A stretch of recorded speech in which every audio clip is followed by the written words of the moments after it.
So thank you. Thank you everyone for joining us. I see some familiar faces, recognize some familiar names, and it's certainly a pleasure to be with all of you today.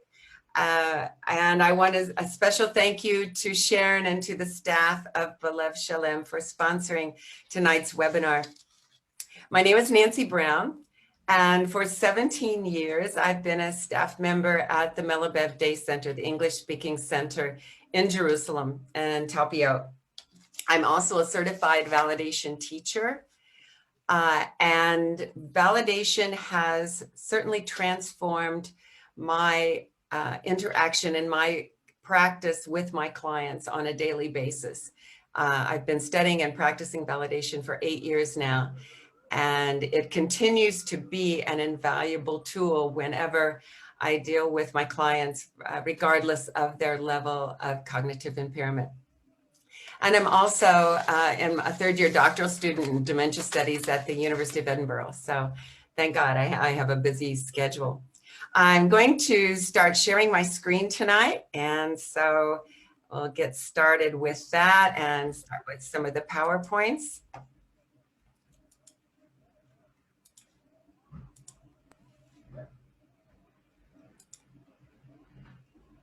Oops, that didn't work. Sorry.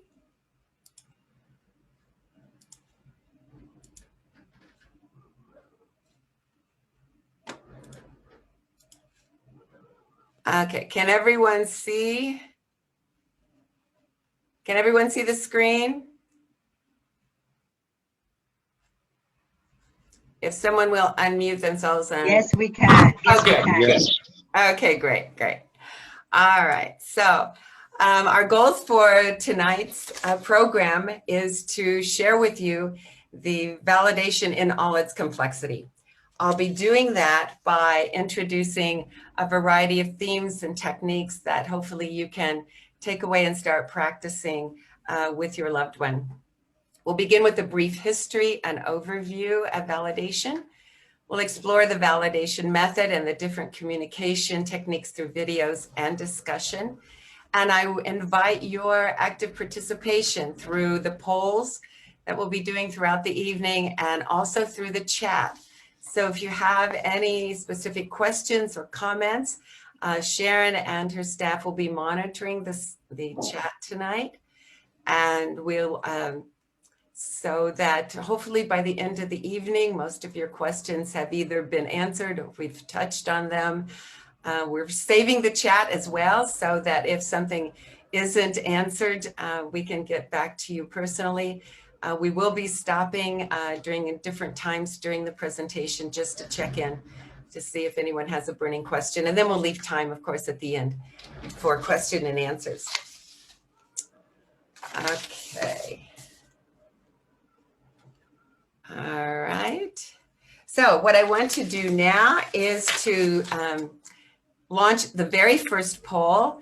I'd like to get to know you a little better and what brought you to this validation webinar tonight, whether or not you are a family member, a paid caregiver, professional staff, a volunteer, a friend, or just interested, and get have an idea of where your interest lies for this evening.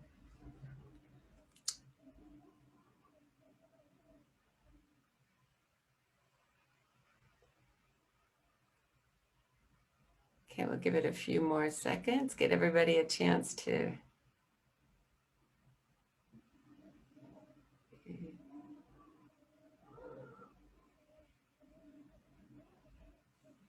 So we're just having an idea of where everyone's coming through from tonight.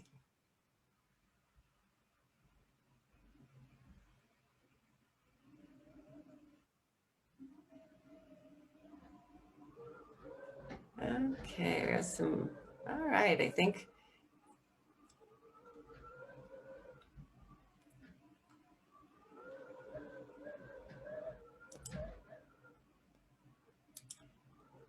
All right, so you can see the results of the staff. We have a majority of family members who are caregivers and another portion of professional staff. So that's great. So it's a variety of people tonight. So thank you. Thank you for that.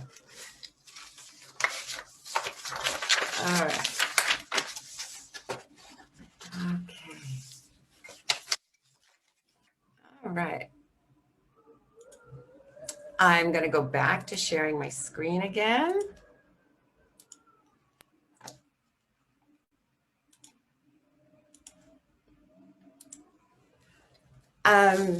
Naomi Feil developed the validation method. She is the creator of the validation method, and it has definitely been her lifelong work. Naomi was born in Munich, Germany in 1932, and in 1936, when she was 4 years old, the family escaped Nazi Germany and settled in Cleveland, Ohio.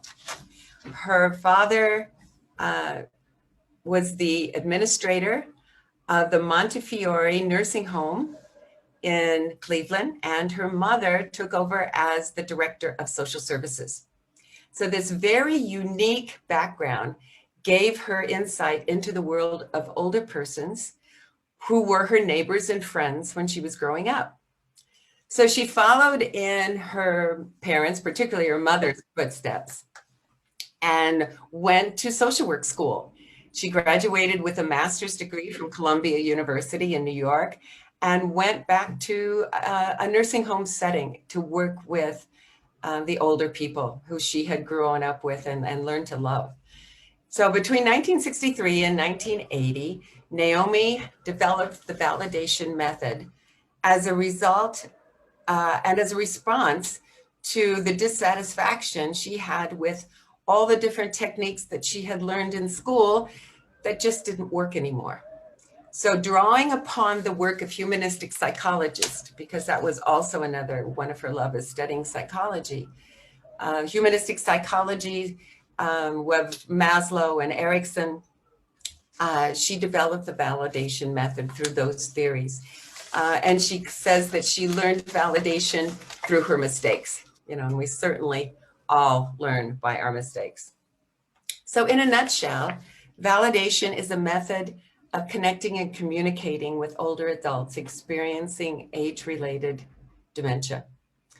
Our objective is to nurture respect and dignity and well-being, not only in the lives of older adults, but also for the caregivers as well.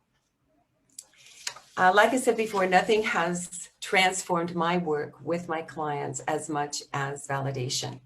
And it starts with the entire staff demonstrating and embracing the validation attitude of honesty and respect and trust, patience even, and even empathy.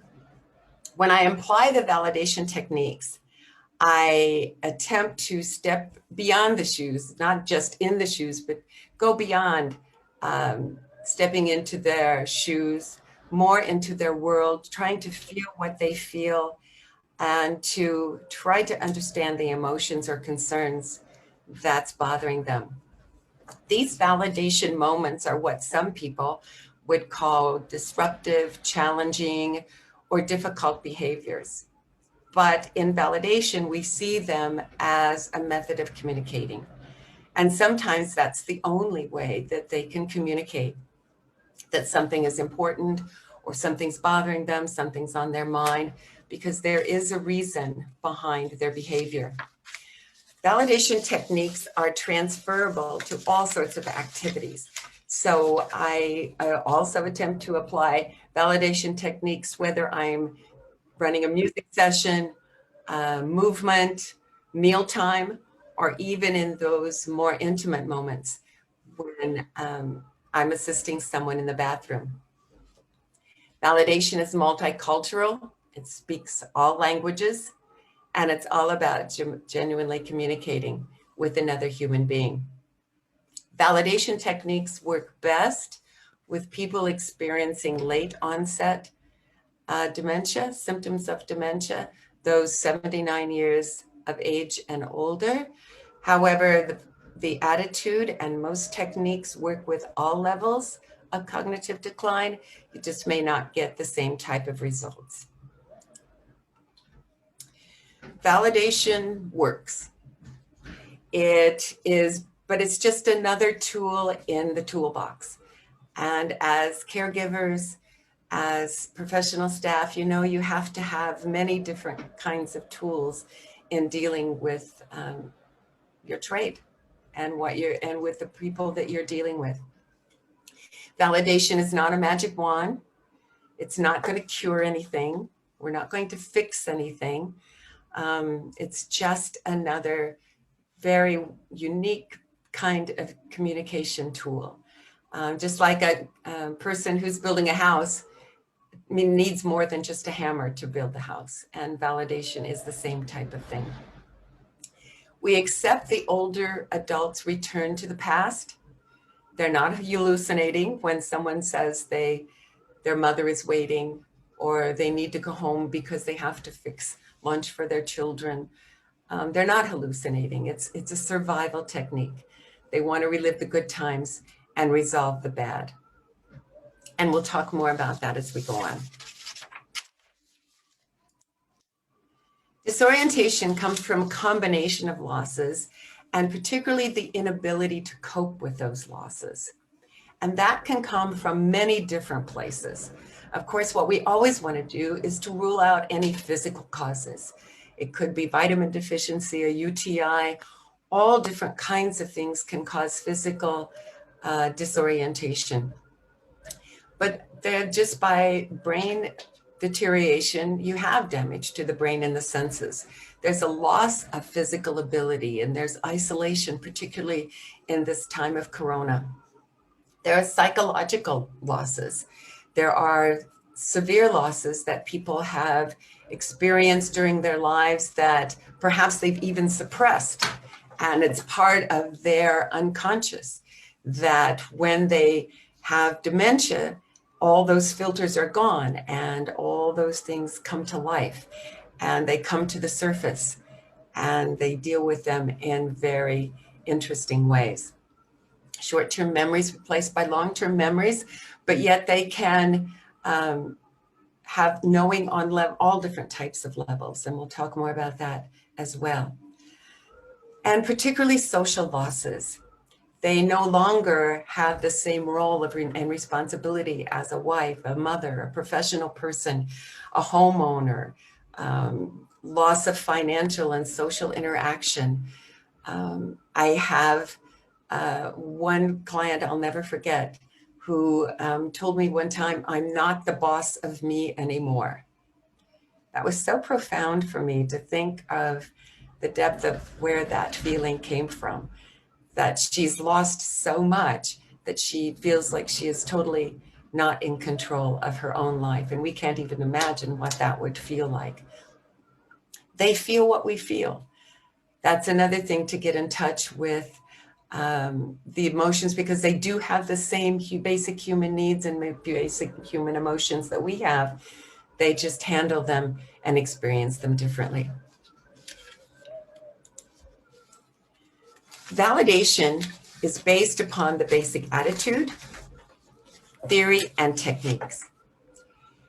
The basic attitude is an important approach to any relationship with honesty and integrity, but particularly those with older adults experiencing cognitive impairment. And validation is built upon an empathetic attitude and a holistic view of the person. With Naomi's extensive experience in education and social work and all of her practice, she developed the principles of validation based upon the theories of humanistic psychologists Maslow with his hierarchy of needs, Erickson with his life stages, and many, many others. With over 15 techniques, both verbal and nonverbal, validation is a skill-based practice that offers the older person the opportunity to express his or her feelings and emotions, often seen as bizarre or difficult behavior, but instead are recognized as a means of communication, both verbal and nonverbal. Validation practices emotive therapy. Emotive therapy is different than cognitive therapy. Empathy. I'm sorry, emotive empathy. And it's very different from cognitive empathy. With cognitive empathy, you're trying to tap into the idea of placing yourself in someone else's shoes or someone else's situation to gain a better understanding of their experience. You're looking at the situation or the circumstance from their perspective. But in validation, we like to go a little deeper into emotive empathy, where we experience, we move from the cognitive perspective into a shared emotional experience. And there's been studies that there is a positive correlation between emotional empathy and the genuine willingness to help one another. Stepping into someone's shoes, stepping into their world and to see how it feels sounds like a cliche, but it's more than that, because it's not so easy to put our emotions aside in our busy lives, and there's one thing to get to and another thing, and all the stress that goes on with what's our situation now. It's even much more important that when you are in front of, whether it's on Zoom or whether in person, with that loved one, to put your emotions aside for that moment, take a deep breath, and be with them. Eye contact, also one of the most important techniques about establishing that real communication, that real trust in the steps to gaining empathy. What is not empathy? Validation discourages all the different things that are on the left-hand side, but we're all human, and I'm sure we've all at one time or another used some of the different phrases and sentences and techniques on the right-hand side. But older adults, especially those with cognitive impairment, possess intuitive wisdom. With failing eyesight, they do see those who patronize them. With diminished hearing, they hear someone who is pretending, and they feel the quality of a touch. They know the difference between just a patronizing pat or a real warmful, genuine touch or embrace. Okay, let's stop sharing now. All right, I want to take just a minute or two to check in to see if there's anything on the chat or any questions that you might have. What we've covered so far, I'm going through things so quickly, I know, but there's so many things that I want to share with you tonight, as well as leave time for anything. So raise your hand, or if not, just whenever you think of something, just let us know. Nancy, I'm getting questions also by email, which I will make sure that we get to at the end. Oh, absolutely. Yeah, we did receive some email questions, and okay, great. You might have received even more than what you've already sent me, and definitely we'll make time for them. And hopefully some of them will have a little bit answered a little bit along the way, but if not, we'll definitely deal with that. Diane raised her hand. Diane, is there something? Oh, I sent an email, so it's okay. Okay, great. Thank you. Okay, Thanks. great. Thank you. Yes, Sharon has that. Thank you. All right. Okay, so what I want to do now is show you a video of Naomi.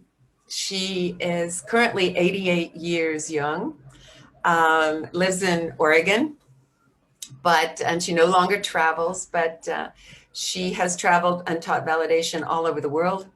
And this particular TED Talk, it's a very brief snippet of an hour-long TED Talk she did in Amsterdam several years ago.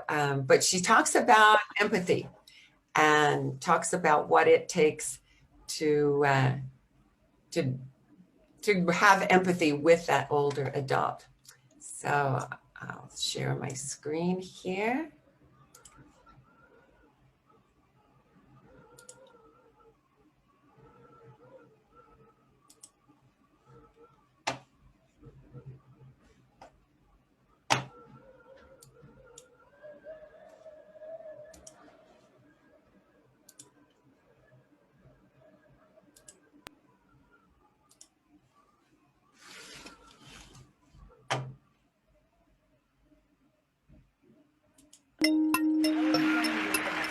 I want you to know I grew up in a home for old people.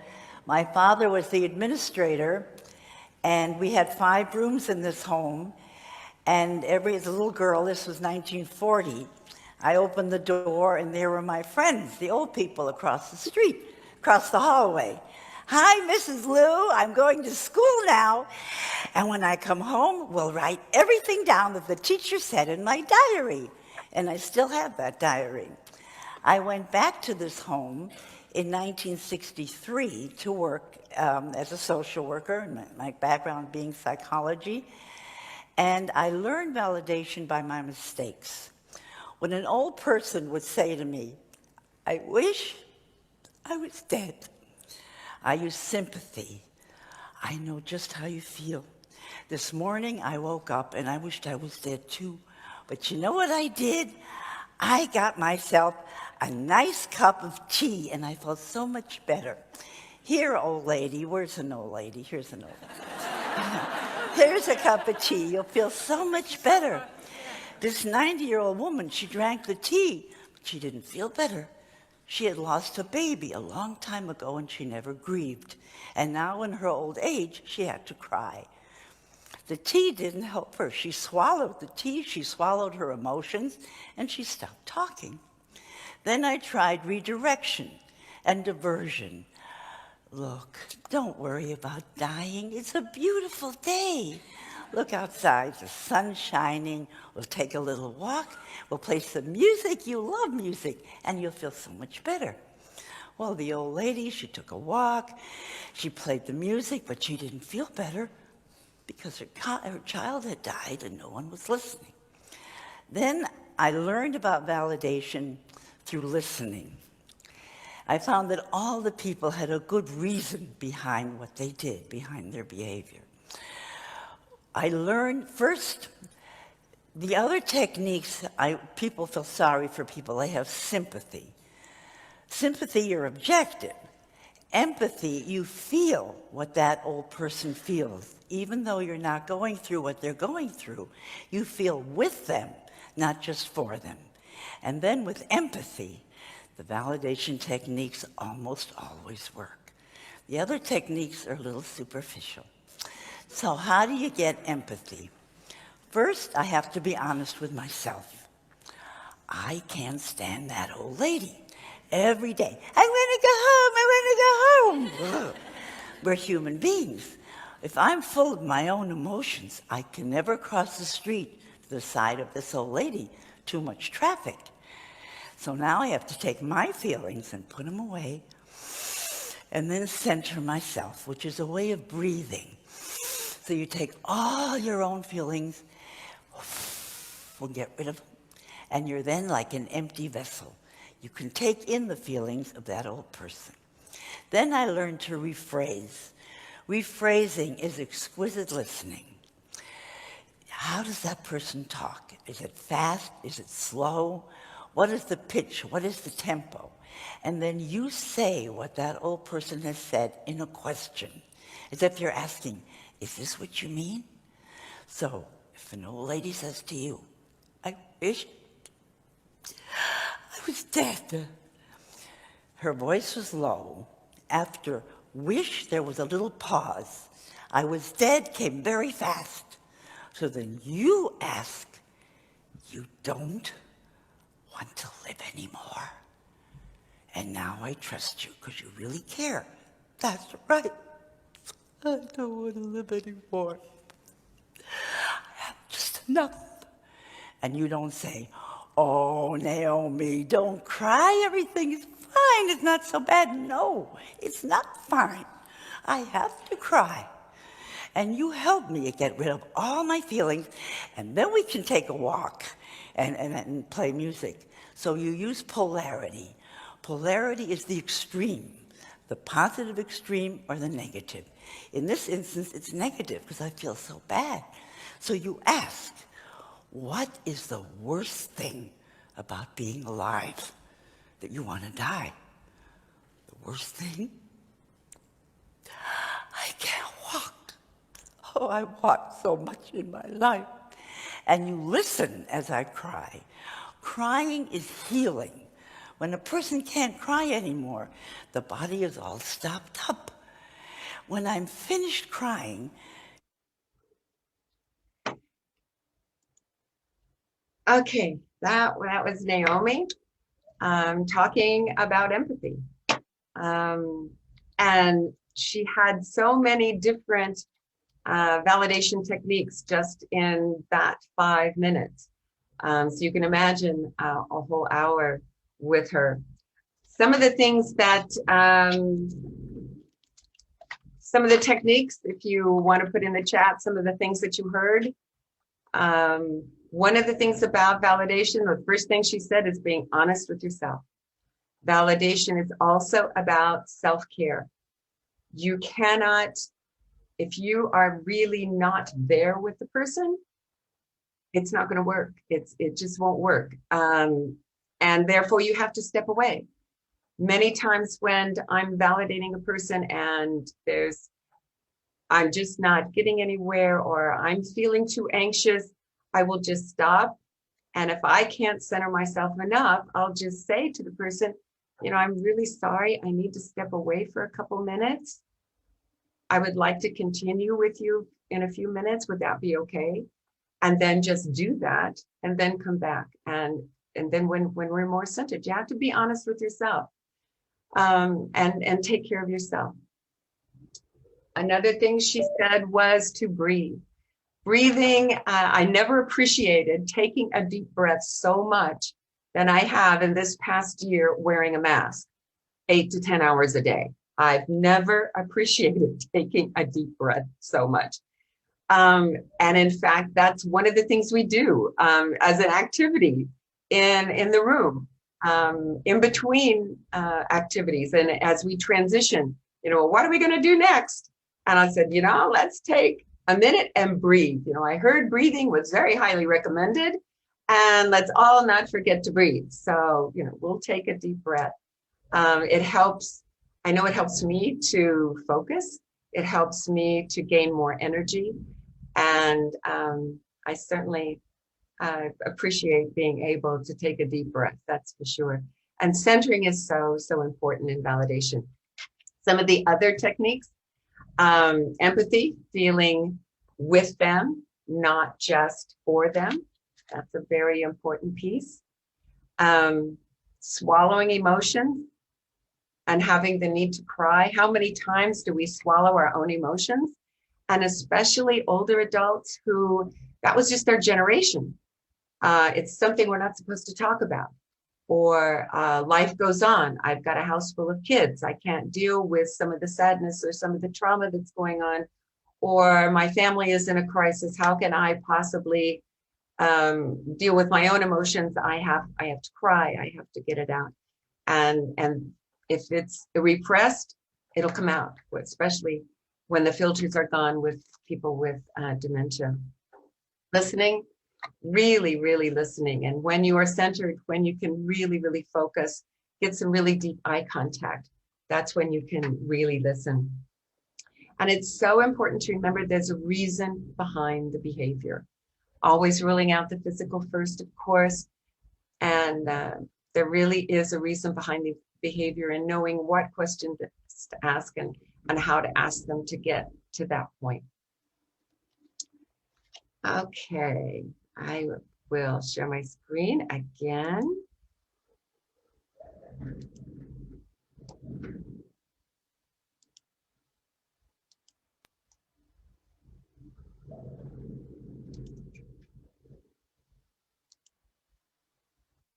Oops, that didn't work.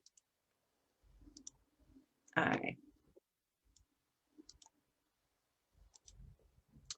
So what Naomi talked about was the road to empathy.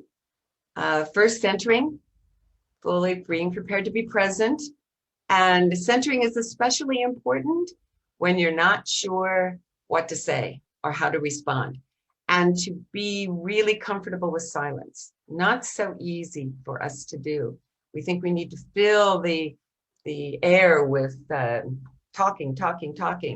And that's not always necessary, especially with someone with cognitive impairment because their thought processes are a little slower. So being comfortable with silence is not a bad thing. It helps you to gather your thoughts and feelings. Observation.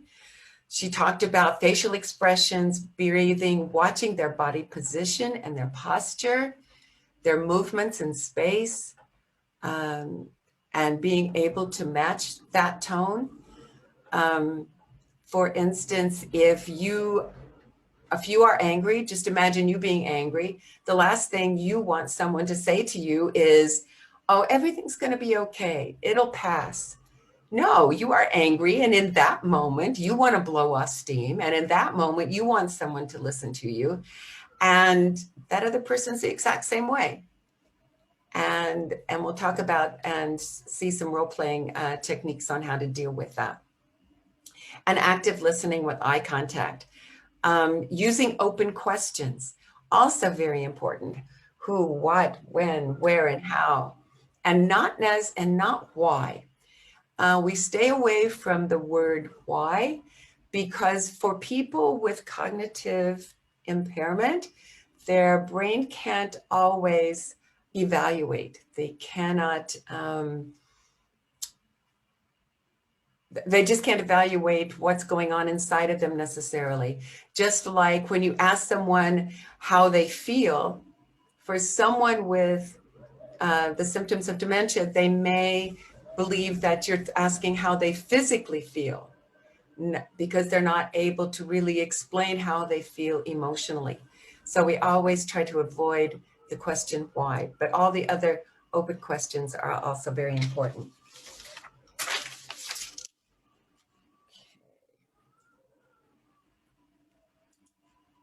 I'm going to now show another video of Naomi, an interview of, it's called Naomi Giving Advice, and it gives a little more broader detail about validation.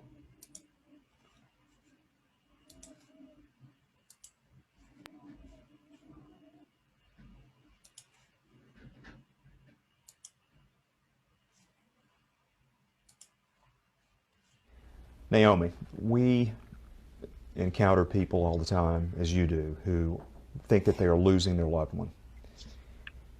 What advice can you give individuals about how to reach that person again, to convince them that the person is still there?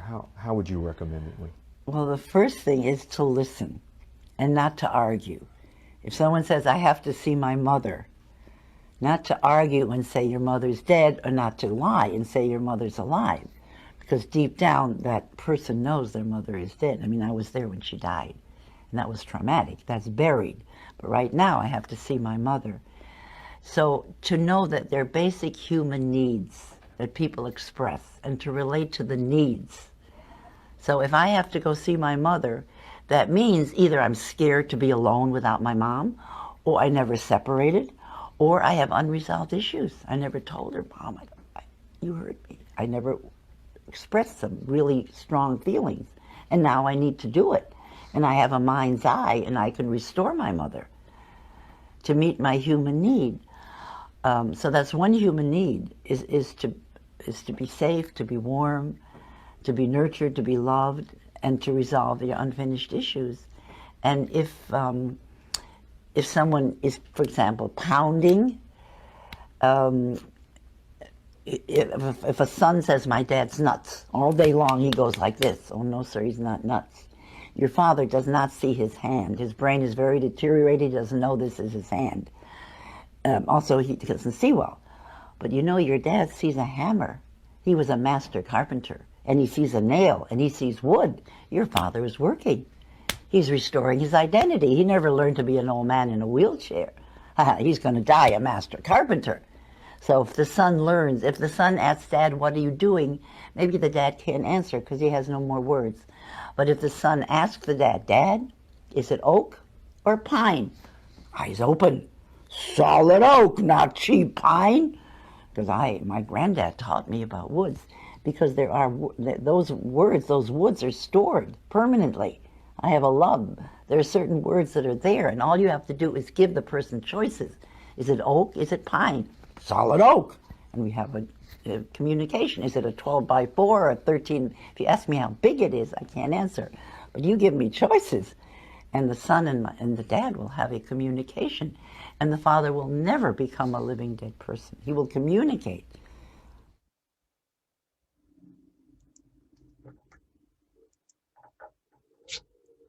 Okay. All right. So I want to launch our second poll tonight. I want you to, the validation themes that Naomi addressed in this particular video, I want to see, I'm not sharing my screen, what resonated with you the most?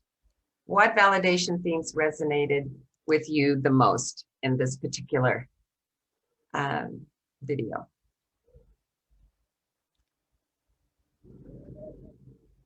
Listen, don't argue. Older persons with dementia. Older persons with dementia see with their mind's eye.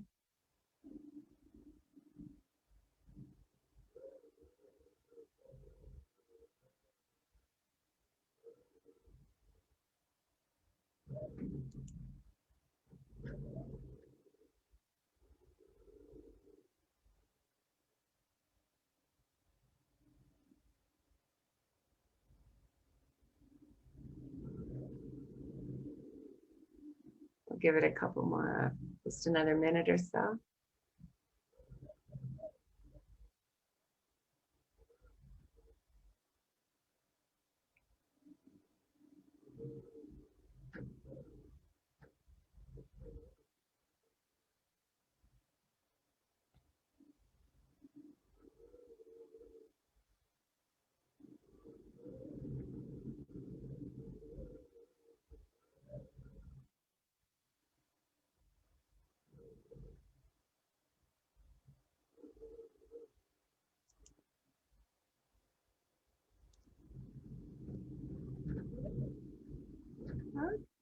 All right, what everyone has given their answer.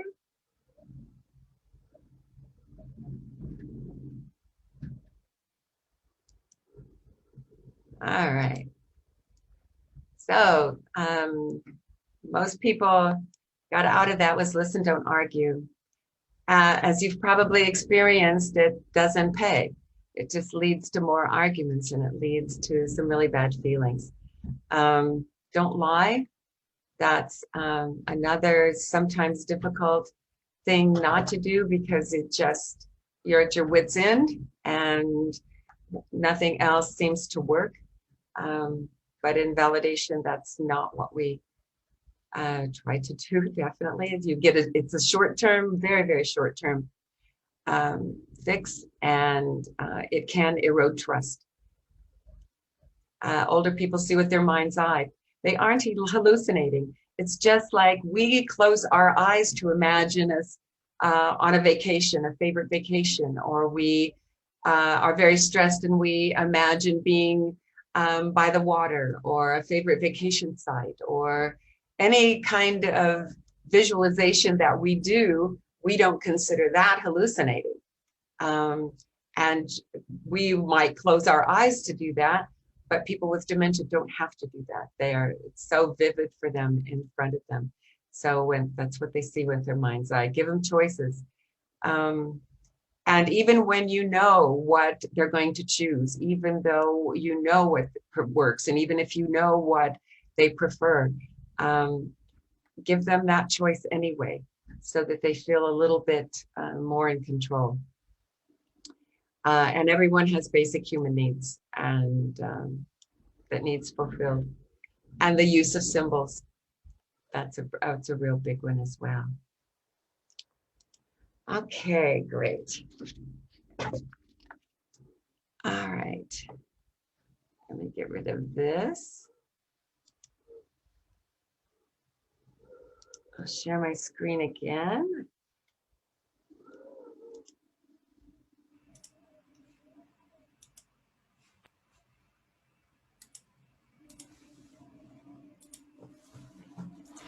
One of the things that Naomi talked about in getting to the road to empathy and to use invalidation is matching a loved one's emotions as a step in finding empathy, adapting the physicality to harmonizing with the other person. I love this picture because I grew up watching I Love Lucy, and I even remember this particular episode. So, but harmonizing the facial expression. It's not so easy when someone is angry or to match that emotion, not with the same intensity, but just so that they understand that you are feeling what they feel, that you are with them, that you're really listening, you're really observing what they're saying. If they're crying, you get the same kind of expression. You watch their breathing. Are they slumped over? Are they moving really fast? And if someone just wants to walk and walk and walk, you walk with them and follow that same rhythm in the space where they are. Their tone of voice, their energy level, their rhythm is also very important things to match. One of the principles of validation is that people live on several different levels of awareness at the same time.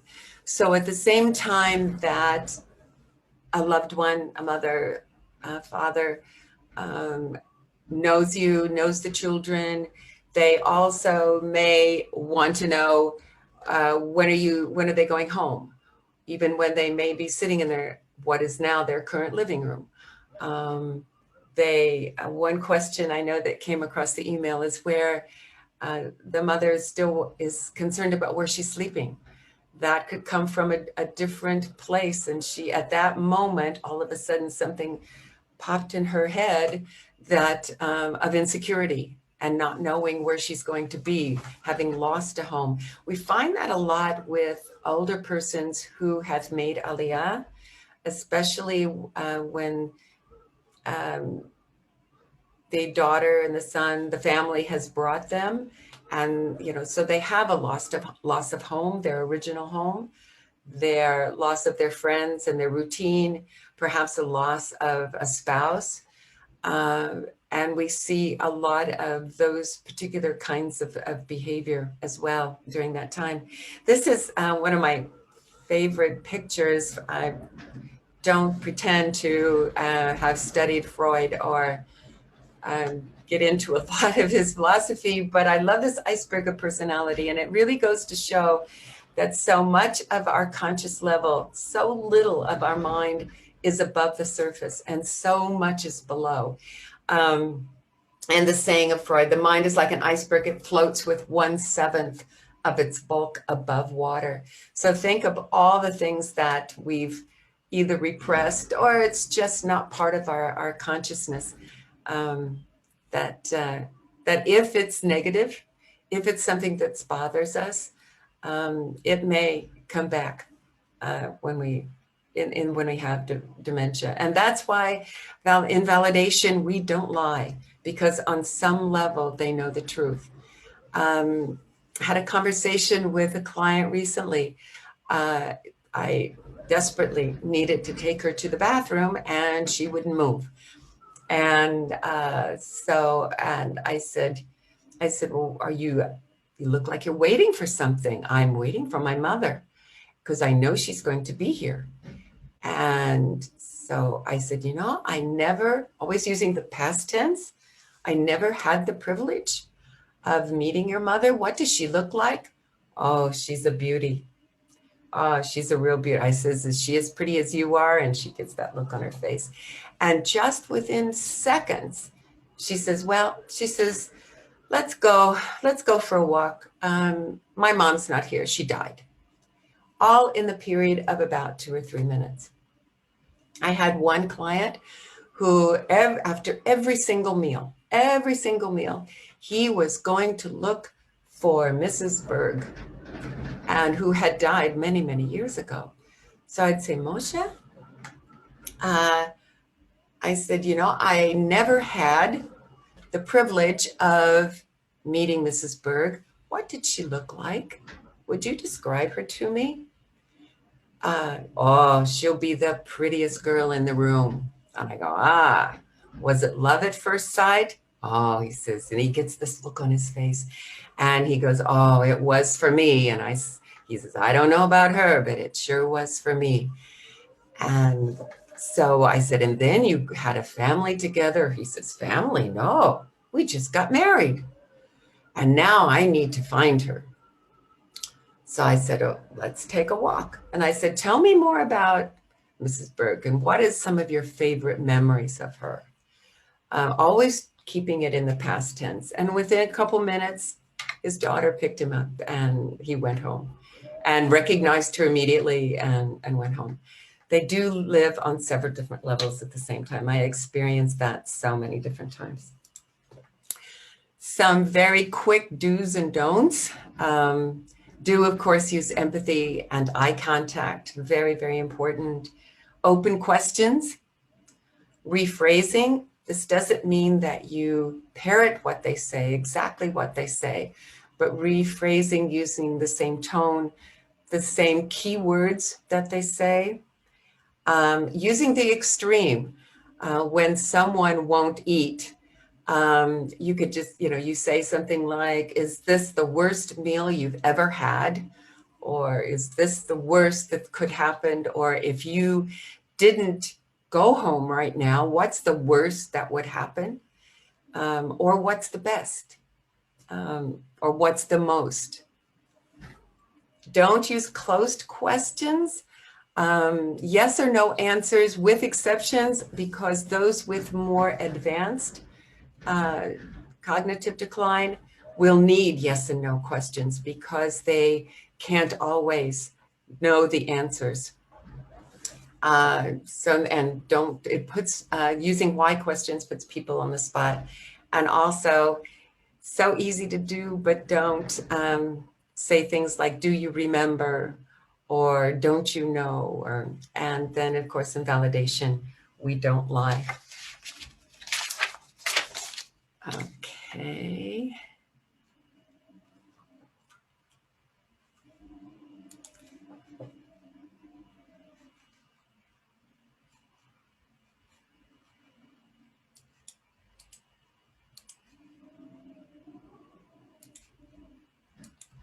All right, I wanted to check in to see if there's any questions or any comments.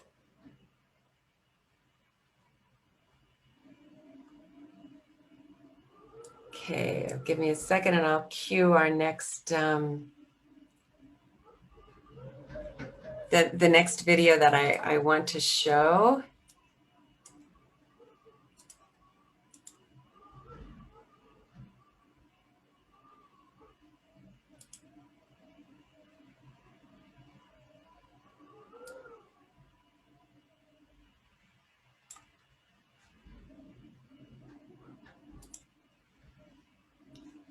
How are you?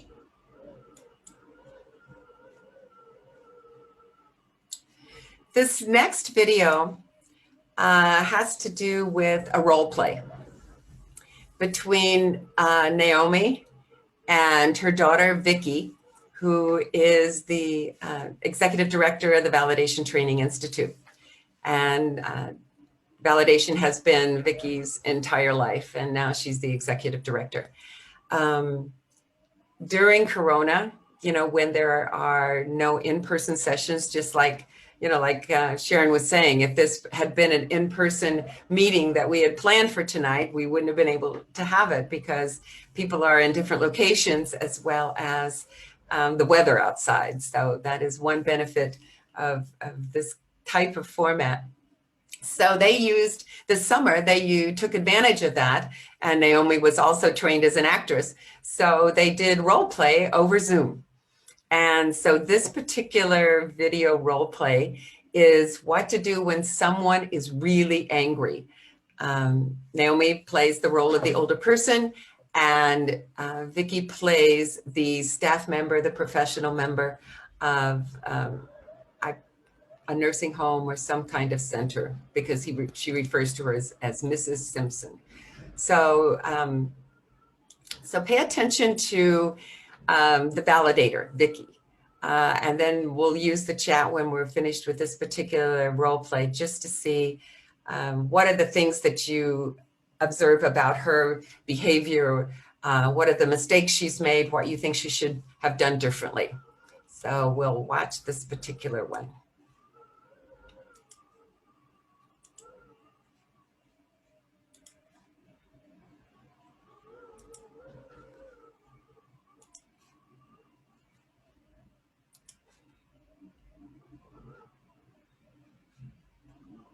Hello, Mrs. Simpson. How are you doing? Well, I'm not doing so well today. I need to go shopping and they won't let me out. What do you need to shop for? What do you mean? I always shop. What do I need? What a stupid question. I have to get food for my family. Ah, You know that. Your father, God rest his soul, he's a hungry man. He needs to eat and they won't let me get his food and I have to get his food. And if I don't get there soon, those other yentas, they're going to get her. so you need to get out of here. I do. I have to get out and she won't let me go. She Yeah. just won't let me go out. And also, well, anyway. It's really hard on you being inside. I'm stuck. Some bell here won't let me out. Doesn't realize I have to cook food for my family. She doesn't have a family. I'm not surprised many if nobody people? wants. How many people are in your family? Well, there's my husband and my 2 little girls. And yeah, and I always have an extra one for Irma. Irma is our good friend. She always comes. She helps me with the cooking and baking. And so we have about 2, 3, 4 or 5 people I have to shop for. Right. I can do that. I always shop like that. And you did it every day? Yes, every day in my life I went. Well, on Shabbos I didn't go on Saturdays, Right. but I went on Good Friday. It was okay. I went Right. then. Huh. Yeah. And so So now when you can't go out because it's dangerous, you feel totally lost, or I do. I feel trapped. That's how I feel. yeah. Trapped. That I can't even go out of my own house and do what I need to do in my own self. That Right. I'm like a prisoner Right. in Second Avenue. Oh, Yes, that's what I am. did you ever in your life have to go through something like this before? Well, I think a long time ago, I couldn't go out. When you remember when President Roosevelt, he got polio. Right. Everybody was afraid of getting polio, that it would spread. Yeah. And we didn't live far from him. I love President Roosevelt. Well, anyway, yeah. So I feel a little better now. I feel much better, but yeah. What okay. helps you when you feel trapped and you can't do what you want to do? Well, I sit and I pray. You I pray. pray. God always listens to me and helps me. I know He does. And I say, Dear God, please help me get through this. And I will, yeah, that's what I say. Can I Yeah. stay here for a few minutes while you pray, and maybe we can do it together? Okay.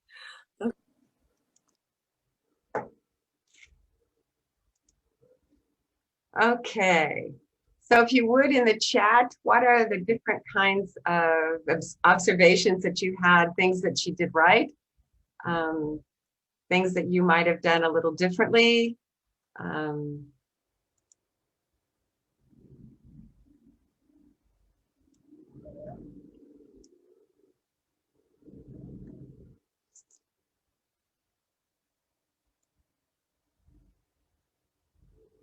What are some of your impressions of that particular video?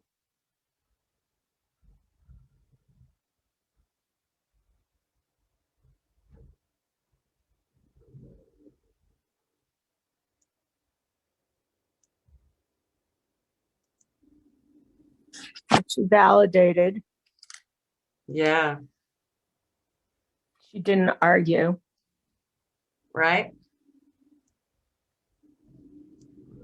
match the emotions Yeah. with her facial expression. Yeah. Yeah, she calms down too quickly. Well, it is a role play. And they only have so much time. Yeah, That's she was true. calm. She was very calm and she was listening to her. She didn't try contradicting her or anything. She was there for her. She was Right. listening. Exactly.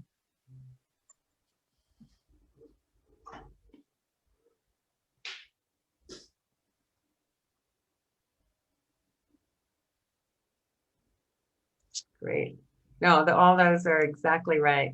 All those are exactly right. Got her to talk about her life. Yes, that's for sure.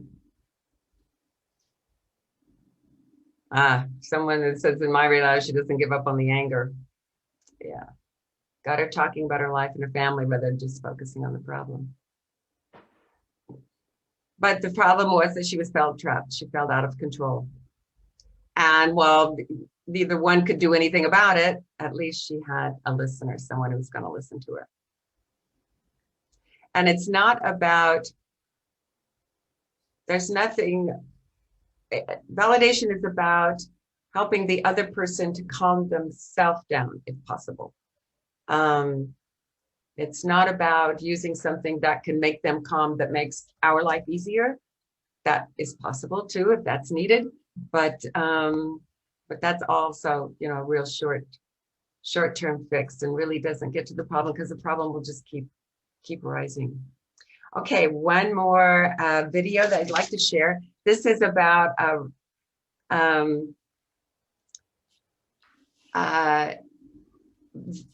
Naomi and Vicky in a mother-daughter setting. It's part 1 and part 2, not using validation and using validation.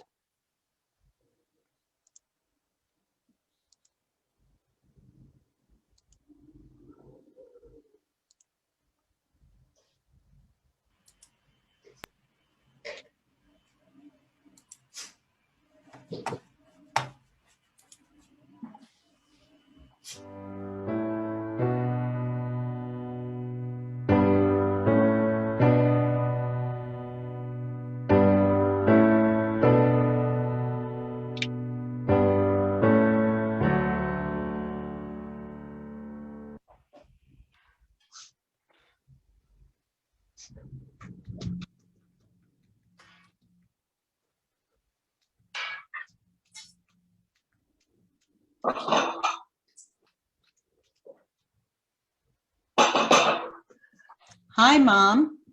Hi. I can't talk to you very much today because I have to find my best skirt. Okay. There's a party here, and Mom, there's no party there. What? There's no party. This is, we're under Corona crisis and everything's in quarantine. You've forgotten about that. Okay. All right. You want to start again then? Are you? How are you doing? How am I doing? Yeah. I'm doing very well because I think people are taking my things away and they're not telling me where they're putting them. Mom, people don't take things. You forget where you put them. I have a very good memory, you know. No, you did.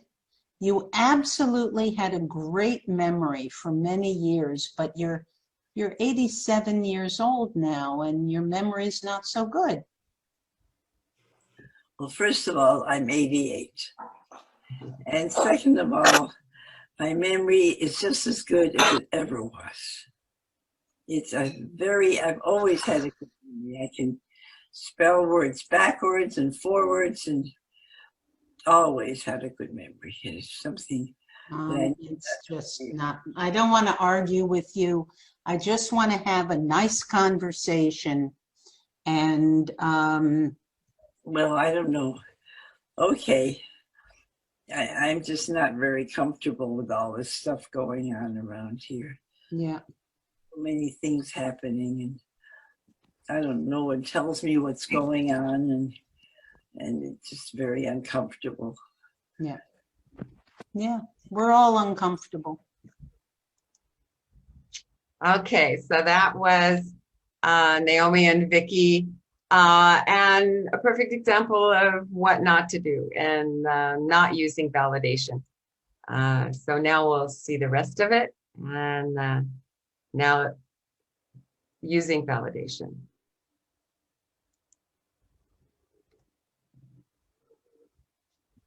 Hi, Mom. How are you doing?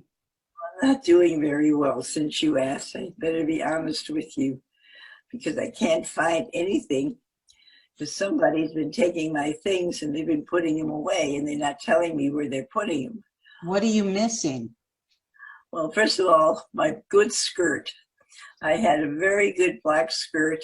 It was a long one, and I always wear it.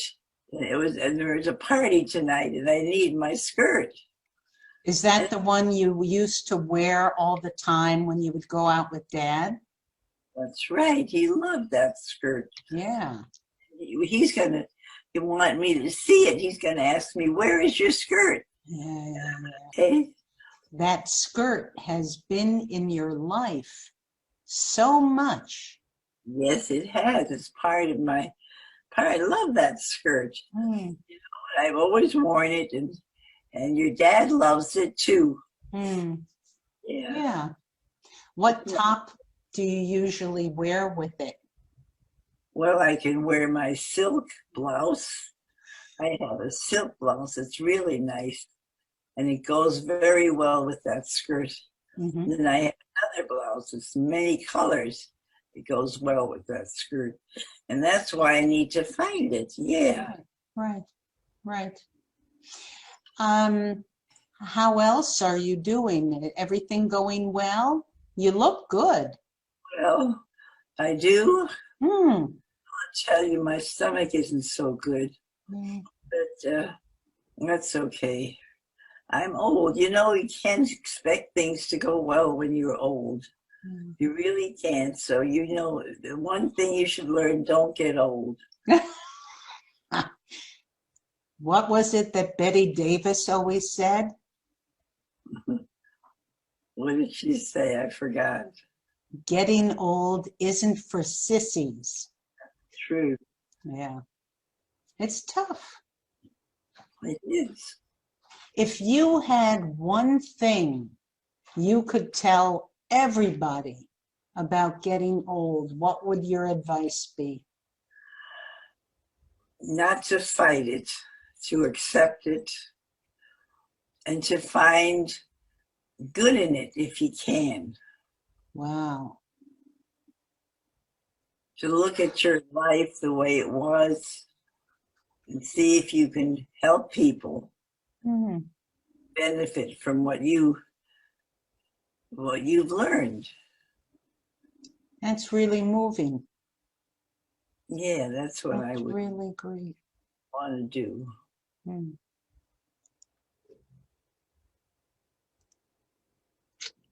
Okay. Yeah, I guess that Naomi is really 88 years old now, and a couple weeks ago, she lost her husband to complications of Alzheimer's. He died at home very peacefully. So it's a very sad thing in her life right now. But she still is very much a part of wanting to learn and share what she knows. So some examples of validation in action with those particular role plays. So I want to now turn to your questions and some of the things that you had concerns about. Things that we've gone over tonight is the importance of centering and empathy and observation and listening. Don't argue, don't lie.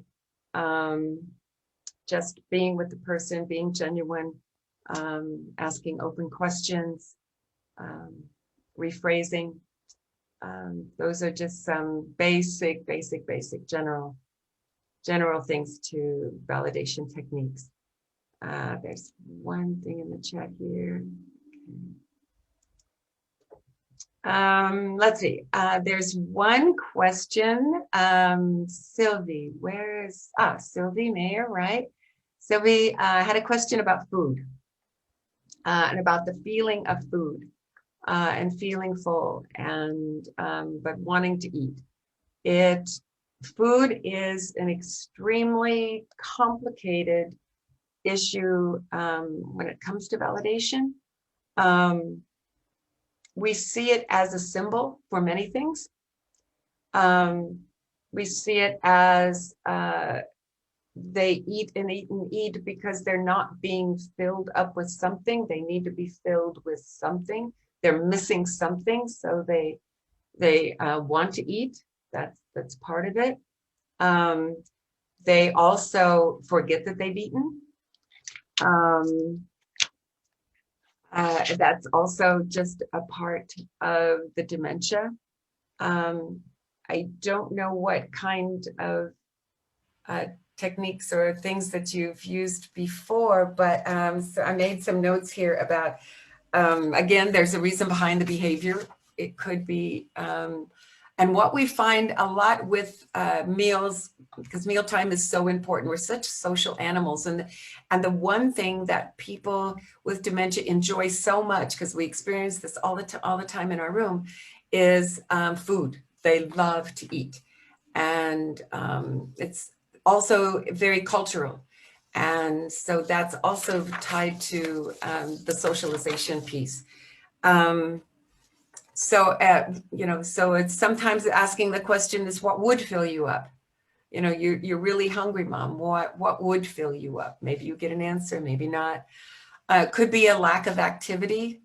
It could be just feeling sad, just ourselves, too, that when we're feeling sad or we're feeling sorry for ourselves or we just don't know what else to do, then we just want to eat. And it's comfort food. And sometimes that might be what it is. Suggestion for mealtime is to divide the portions in half and give just small portions at a time. And then if they seem to be really hungry, then the second portion, then have some more. And so while they may have gotten what is a regular portion meal, you put it in two parts. What are other things? Making mealtime particularly appealing. We even changed the color of our plates. And we saw the joy, appetite certainly increased for those who we had problems with getting them to eat, because you can't serve white rice on a white plate. Most people with cognitive impairment don't see that, or cottage cheese on a white plate. They don't see it. White mashed potatoes on a white plate. They don't see it. It's not appetizing. It doesn't look good. And because their taste buds have changed so drastically, they don't taste the same. Oh, but Mom, you always liked thus and so. Well, maybe not anymore. We find that all the time with families who come in and, my wife never took sugar in her tea, never takes sugar in her tea. Well, we notice that Sarah never drinks her tea. It just sits there. As long as they're not diabetic and have any dietary issues, we add a little sugar and the tea goes right down.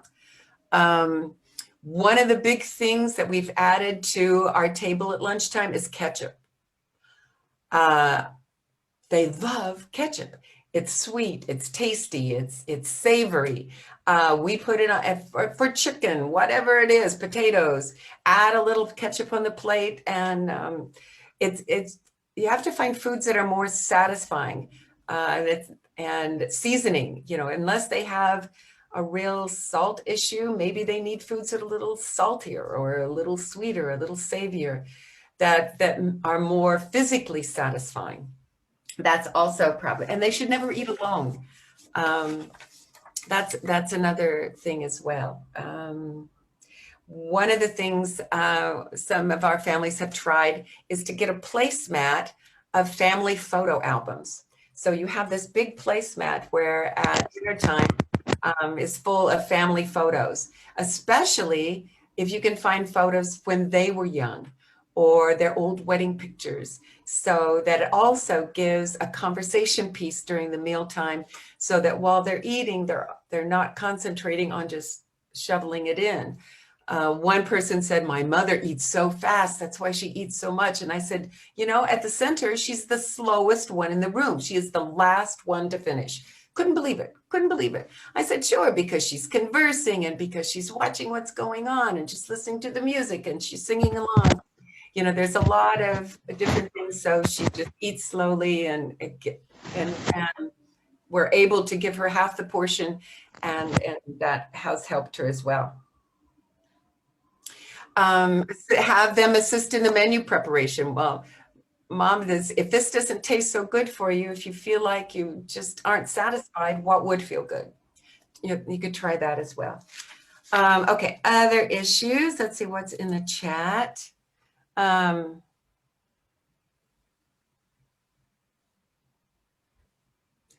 What about a white lie?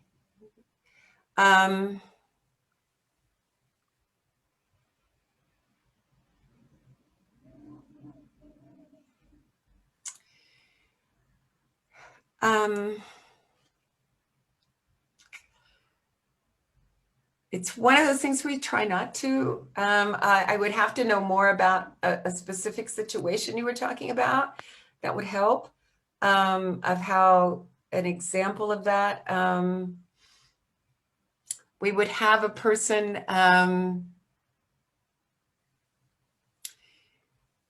when they would go to the van, they would say, I need the next train to Brooklyn. And I'm waiting for the next train to Brooklyn, and I've got to get out of here before I miss the train. So we talk about, well, where is it that you need to go? And when in past tense, when you waited for the train before, where did you sit? Oh, I sat in the station. So I sat on a chair. So we go sit on a chair. It's not telling a white lie, but it's talking about the past and getting them to reminisce, perhaps, that you can find why they're so busy. You know, wow, you really need to get home. This sounds really important. What are you going to do when you get there? And then they may talk about, well, I've got to feed my family. You know, wow, no, what would be the worst thing that would happen if you can't get out of here right now? You know, a lot just depends on the situation of what kind of thing to ask. And you're right. I mean, sometimes if you're the only person in the room and you've got to get out of a situation, then what I try to do is just be honest with the person. When we have sometimes someone who's very disruptive in the room, or if there's two of us, we've got to deal with an emergency situation, I'll go to the people, I'll just stand in front and say, I'm really sorry, we cannot be in front of the room right now, and we've got to take a pause in our activities. Someone else really needs our care. And would you help us, you know, be patient or help us, and we'll be right back with you. Oh, you take care of that person. They want to be compassionate. They want to feel like they're helping and they're part of solving a problem. So we've done that as well. Just being honest and say, I have to leave right now. I cannot, I really wish I could spend some time with you, but I really can't. But I really will be right back, and I promise you can trust me about my tribe. I think that white lies are fine, even with healthy people. You know, eventually it erodes trust, but how can you show empathy when you're being directly accused of something? You're right. I have that happen a lot. I've taken a few blows to the body.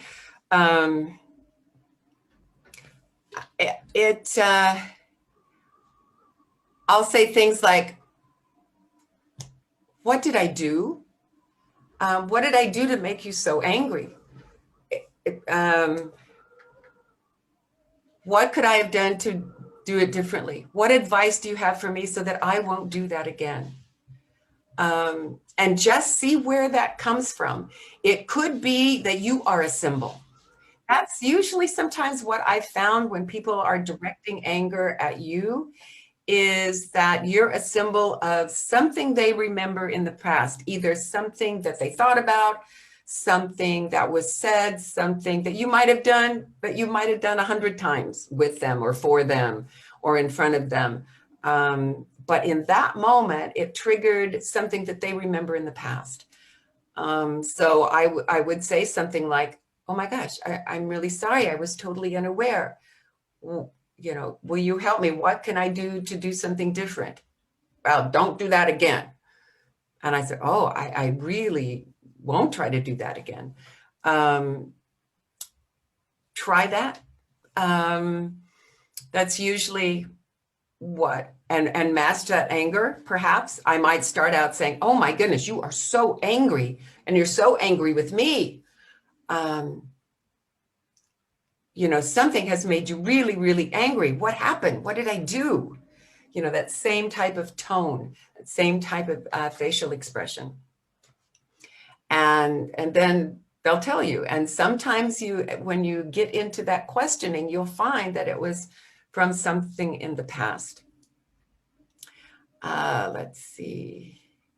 Nancy, let's get one of these email questions in. We have Diane asked, "Why does my father think that each day is either Shabbat, Chag, or Rosh Hashanah? And can you please explain how to best answer him?"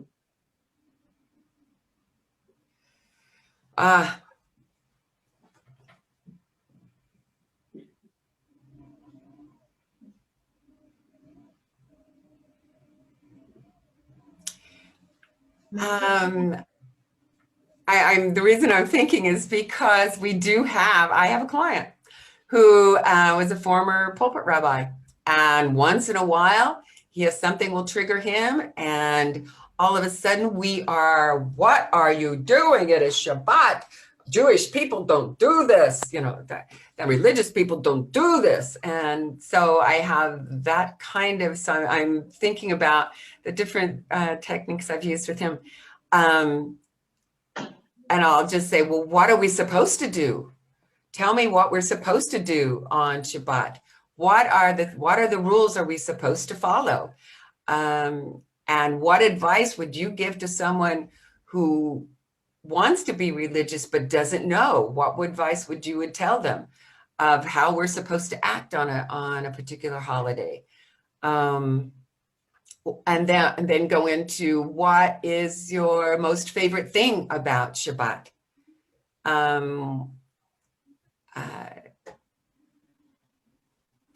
That has worked. What is your favorite prayers? What is your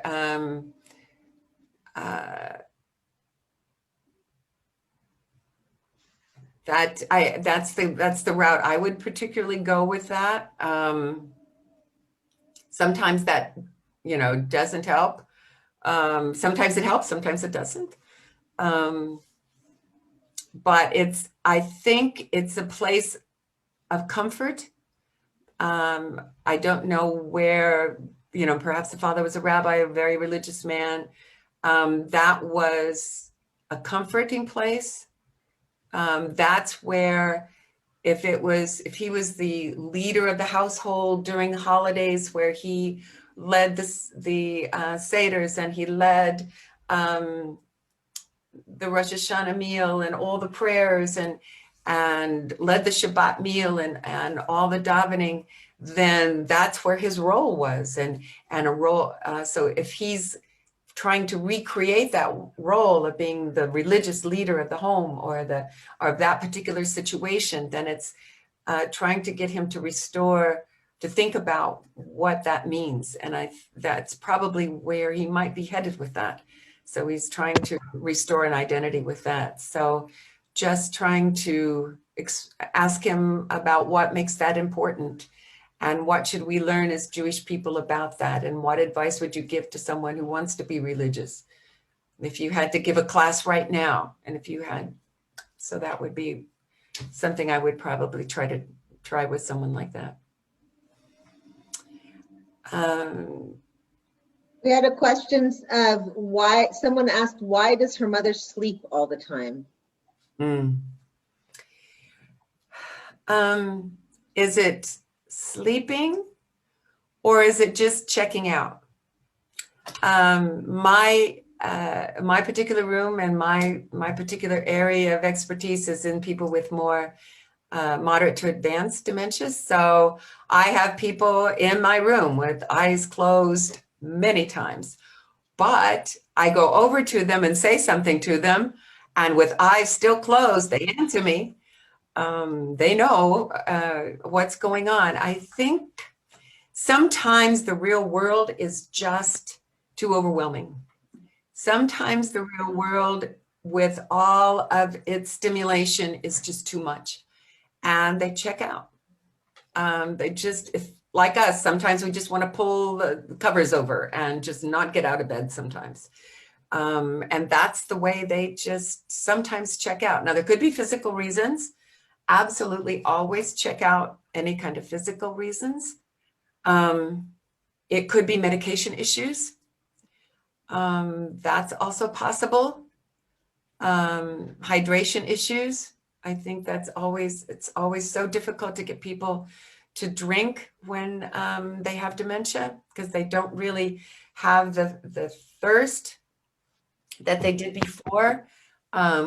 Try clear liquids that are bubbly, because you can't hold bubbles in your mouth. Water, plain water, is not tasty.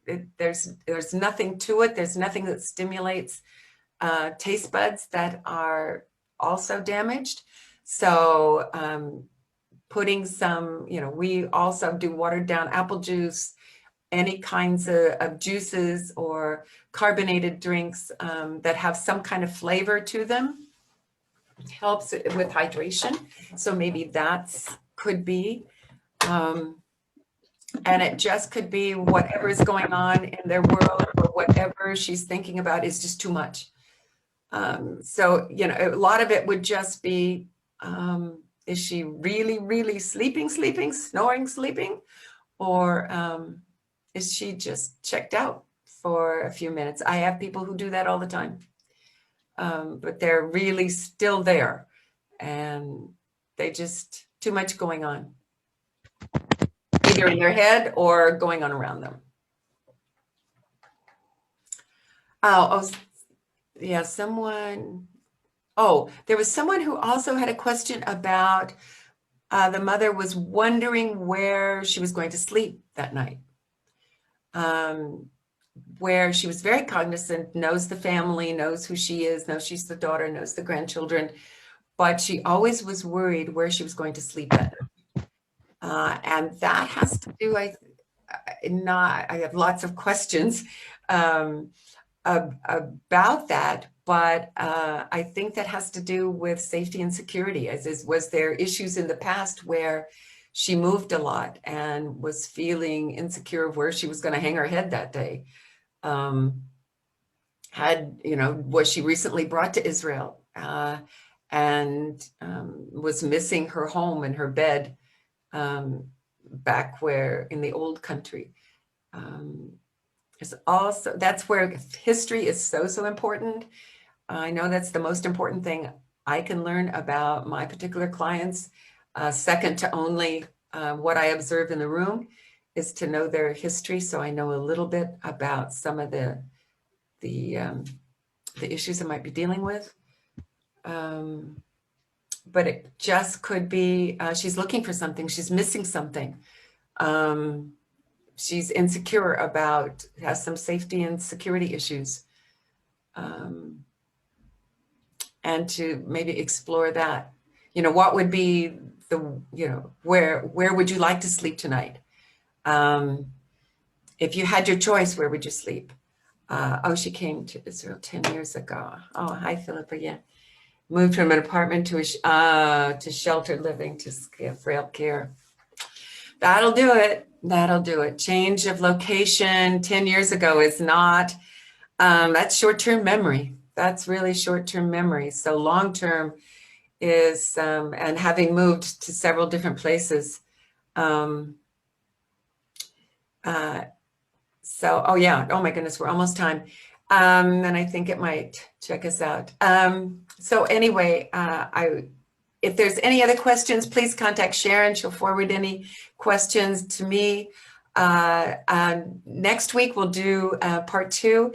We'll do focus more on more nonverbal communication and people who don't have so many verbal skills. And I'll also start on activities, how to integrate validation into activities, because I do that all day long with music and with movement, mealtime. We'll go through all of those different kinds of strategies. And I want to thank you very, very much for all of your patience and time. And